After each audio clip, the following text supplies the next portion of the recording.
Tidak dipungkiri lagi, hampir setiap orang ingin menjadi kaya, dalam artian mampu memenuhi kebutuhan sehari-hari dan juga dapat memenuhi gaya hidup. Tentunya keinginan ini membuat sebagian orang menghalalkan berbagai cara untuk bisa mendapatkan uang secara instan. Ya, kalau bisa sih yang modalnya kecil, tapi bisa memberikan keuntungan yang besar. Bahkan, akhir-akhir ini tidak jarang bermunculan berita di berbagai media sosial mengenai permainan judi.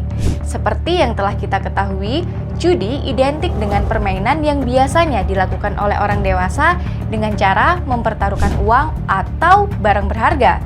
Terlebih seiring berkembangnya zaman dan teknologi, judi bisa dimainkan secara online, yang membuatnya mudah diakses dimanapun dan kapanpun. Sama halnya dengan judi yang dilakukan secara offline, judi online pun memberikan efek negatif yang sama besarnya, dapat berdampak pada kesehatan fisik maupun psikis seseorang. Tapi kenapa ya, kok orang-orang udah tahu resikonya tetapi tetap terjerumus dan memilih untuk bermain judi? Yuk upgrade pengetahuanmu di @know, @sen_knowledge.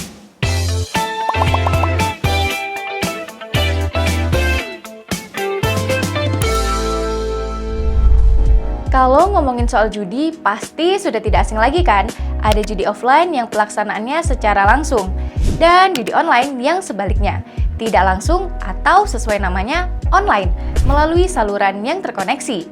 Jadi, pelaksanaan judi online nggak harus ketemu dan nggak harus bertatap muka secara fisik untuk memainkannya. Bentuk judi online bisa berupa judi slot, kasino, togel, sampai judi sepak bola. Namanya saja judi online, pasti sangat mudah untuk memainkannya, hanya bermodalkan internet. Judi online juga memiliki beberapa peraturan, seperti jumlah pemain serta saldo minimal uang yang harus dimiliki tiap pemain untuk menjadi taruhan.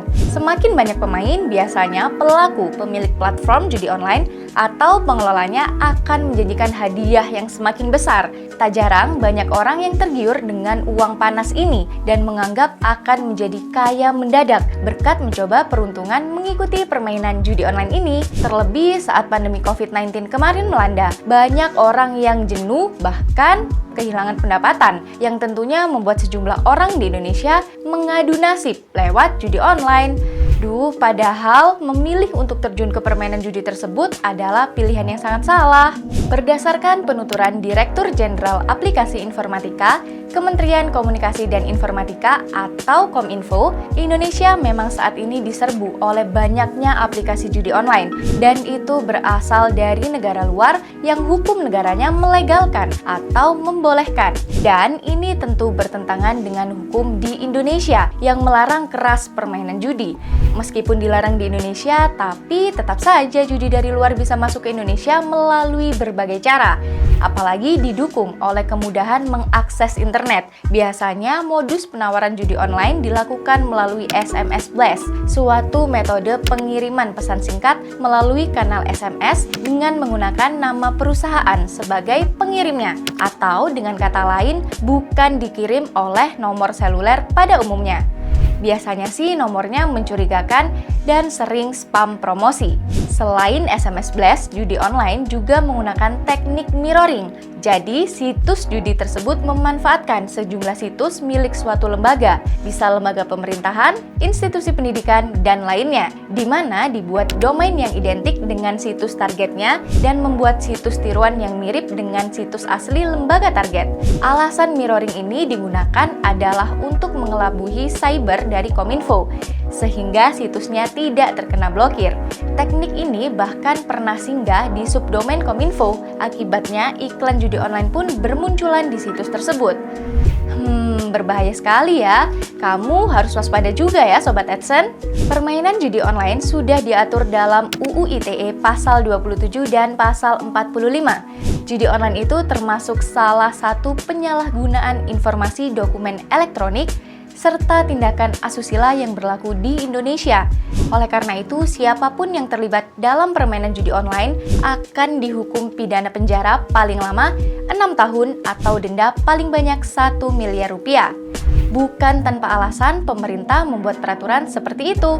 Tentu itu salah satu upaya preventif untuk menjauhi judi online.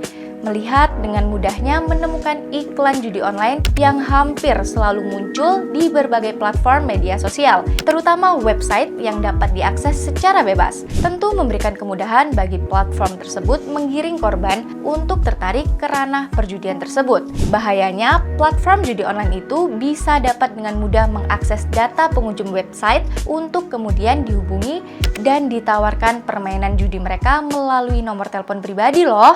Bisa dibilang metodenya sih sama seperti SMS Blast. Meresahkan sekali ya kalau udah sampai meretas data pribadi kita. Tapi kok masih ada yang beroperasi aja ya? Nggak langsung kena take down gitu situsnya?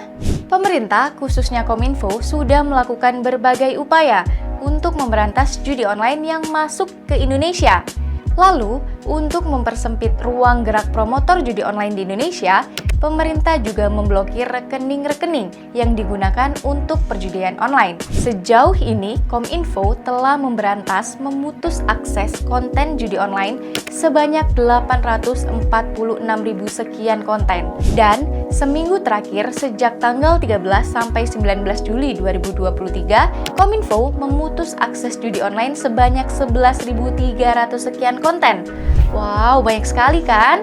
Pemberantasan tersebut tidak main-main ya Sobat AdSense, karena memang judi online ini banyak membawa dampak buruk. Di antaranya, 1. Judi bisa membuat kecanduan. Kecanduan berjudi hampir sama bahayanya dengan pecandu miras dan narkoba loh. Saat kamu sudah adik, akan terdorong untuk melakukan aksi yang nekat dan berbahaya. Bahkan efek kecanduan judi ini dapat mengganggu kesehatan mental, seperti depresi, kecemasan, hingga gangguan kepribadian. 2. Judi bisa membuat masalah ekonomi semakin kacau. Ilusi kemenangan yang ditawarkan di awal berjudi membuat mereka semakin berani dalam bertaruh dan rela mempertaruhkan apa saja, dan lama-kelamaan akan tersadarkan bukannya menghasilkan, berjudi justru menghabiskan harta yang ada. 3. Judi merusak moral. Berjudi merusak moral dan mental masyarakat, terutama terhadap generasi muda. Makanya pemerintah harus mengambil langkah dan usaha untuk menertibkan dan mengatur kembali perjudian, membatasinya sampai lingkungan sekecil-kecilnya, hingga perjudian dapat dihapuskan. 4. Judi bersifat kriminogen. Berjudi menjadi pemicu terjadinya kejahatan yang lain, misalnya seperti demi mendapatkan uang untuk berjudi, pelaku dapat merampok, mencuri, korupsi, membunuh, ataupun melakukan KDRT.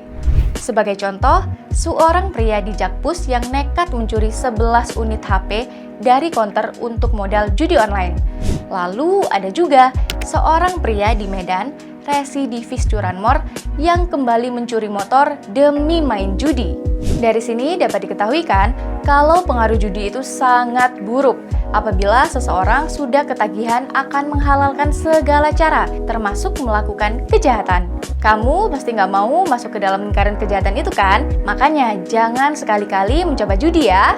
Sobat AdSense, jangan lupa follow media sosial adsense.id untuk upgrade pengetahuanmu mengenai pembahasan soal, informasi seputar kampus, dan fenomena sehari-hari.